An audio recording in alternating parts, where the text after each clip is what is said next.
তার বক্তব্যে পিয়ার পদ্ধতি নিয়ে জামায়াতে ইসলামের ভূমিকা এবং যারা ৮৬ সালে ৯৬ সালে বিভিন্নভাবে শুধু আমাদেরকে অসহযোগিতা করে নাই, পুরো জাতিকে অসহযোগিতা করেছিল এবং হাসিনাকে টিকিয়ে রাখার স্বার্থে তাদের সঙ্গে থেকে জাতীয় বেঈমান হিসাবে আত্মস্বীকৃত বেঈমান হিসাবে তারা এই বাংলাদেশে প্রতিষ্ঠিত হয়েছিল।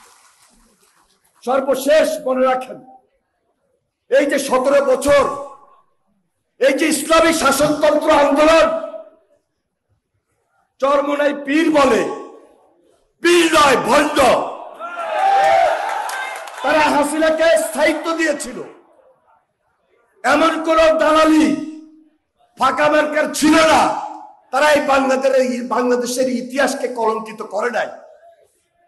২০১৪ নির্বাচন বলেন, ২০১৮ নির্বাচন বলেন, ২০২৪ নির্বাচন বলেন, হাসিনাকে সহযোগিতা করে হাসিনার স্থায়িত্ব বাড়িয়ে দেওয়ার ক্ষেত্রে এই চরমোনাই পীর, এই ইসলামিক শাসনতন্ত্র আন্দোলন, এই ফাঁকা মার্কা ছিল বাংলাদেশের মানুষের আরেকটা জাতীয় বেঈমান হিসাবে চিহ্নিত। তাহলে তারা আজকে নির্বাচনের বিরুদ্ধে যে আন্দোলনটা করছে, ১৭ বছর আমরা যখন লড়াই করেছি, সংগ্রাম করেছি, তখন তো আমরা এই পাকা মার্কাকে খুঁজে পাই নাই।